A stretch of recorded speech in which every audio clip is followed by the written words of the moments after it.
we need to talk about sample space in order to talk about probability. The sample space, which is usually identified by a capital S, is the set of all possible outcomes in any given experiment. We are not concerned necessarily with what the possible outcomes are at this point. We only care about the size of the sample space. That is, how many members does it contain. The most basic example is flipping a coin. The sample space for one coin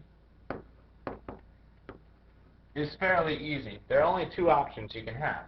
You can have heads or you can have tails. So the size of that sample space is the number of members inside. There's 1 and 2 members, so my size of my sample space would be 2. Now, it gets a little more difficult for 2 coins. Because for 2 coins, I need to consider the results of both the first flip and the second flip. Let's say I flip a heads with my first coin. The second coin could be a heads, but it also could be a tails. Notice that these both have the first flip as still heads. The second flip is the only one that changes. However, if the first flip is a tails, it could be a heads for the second flip, or it could also be a tails. Now, these are all my possibilities, so the sample size here is 4. Now, before I move on, I wanted to show you that there's another way to do this problem. Let's consider each coin individually. Let's say that sample 1, let's say the first coin, I have 2 options. It can be either heads or tails. For sample 2, the second coin, there are once again 2 options. It can be heads or it can be tails. Together, this has 2 and this has 2. To find a sample size of a repeated experiment, such as this where I'm flipping 2 coins, we can simply multiply together the 2 results from the first flip and the second flip. 2 times 2 is 4, which is exactly the same as what we got when we did it by hand. So going forward to 3 coins, sample size is, we could get 3 heads in a row. We could get 2 heads and then a tail. There are a bunch of different options. But in order to save time, let's think about what we did over here.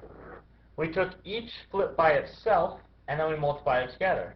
Well, if I'm flipping the coins 3 times, and each time it's only heads or tails, that first flip there's 2 options. The second flip, it can only be heads or tails again, so there's 2 options. And the third flip, there's 2 options again, heads or tails. So 2 times 2 times 2, which is 8. Now, what you should notice is that there's a formula developing. And it's particular whenever you repeat the same experiment more than once. For the 1 coin, we had 2. For 2 coins, we had a 2 times 2. And for 3 coins, we had 2 times 2 times 2. The way that we can write this is using an exponent. We can say that 2 to the n is the size of the sample, and n equals the number of flips in this case. So if we check our last one, we had 8 for the total sample size. If we had 2 to the third, that's the same as 2 times 2 times 2. So 2 to the third is also 8. So this checks out with exactly what we got for our last experiment. Another option is with dice. Now, the common dice you should always assume has 6 sides unless you are told otherwise. There are special dice that don't have 6 sides. But the sample size, or the sample space for the dice, is going to consist of all possible rolls. So what can we get? We could get a 1, 2, 3, 4, 5, or 6.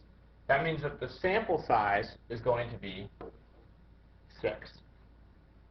If we look at the sample space for 2 dice, this is a much harder problem, because we could roll a 1 and a 1, we could roll a 1 and a 2, we could roll a 1 and a 3, and so on. Using our shortcut from the last slide, remember that when it's repeated, you simply need to multiply it by itself. So the original sample size was 6. If I'm doing it for 2 dice, it's going to be 6 to the second. 6 to the second is equal to 6 times 6. So for 2 dice, my sample size is 36. And if you are concerned about that, you can write out all possible answers if you keep going, and you'll find that there are 36 of them. Next one we're going to do is marbles. Common problem that shows up on the ACT and the SAT. A jar contains 1 red marble, 3 green, 2 blue, and 4 yellow. If a single marble is chosen, what is the sample space? So remember, sample space, all possible outcomes. So if I make a list, I have 1 red, 3 green, 2 blue, and 4 yellow. 1, 2, 3, 4.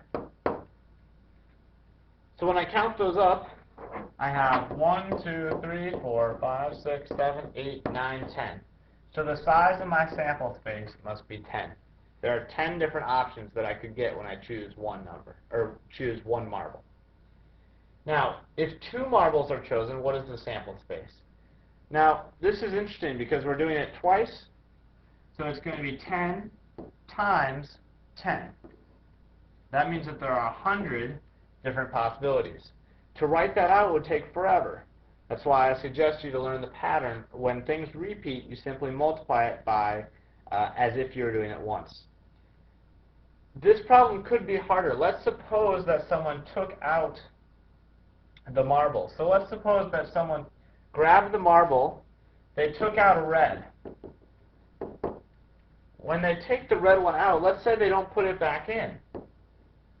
If they don't put it back in, you only have green, green, green, blue, blue, and yellow, yellow, yellow, yellow.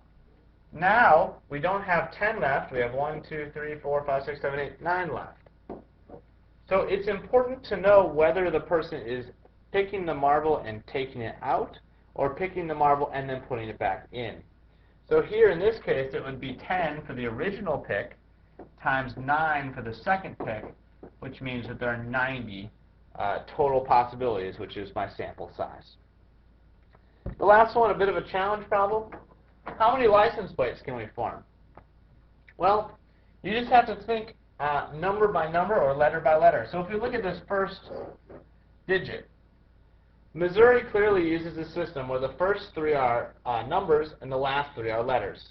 Well, if we think about digits, we can't go up to 10, but we can include a 0. So the possible digits are 0, 1, 2, 3, 4, 5, 6, 7, 8, and 9. So that means from each one of these spots, there are 10 possible options. And if we move over to the letter side, the letter could be any letter they want.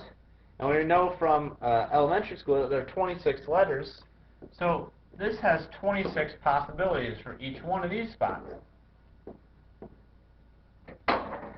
And just like we did in the previous problems, we need to multiply all those numbers together. So we have 10 times 10 times 10 times, we need to multiply by the other half, 26 times 26 times 26. And that will give us an astounding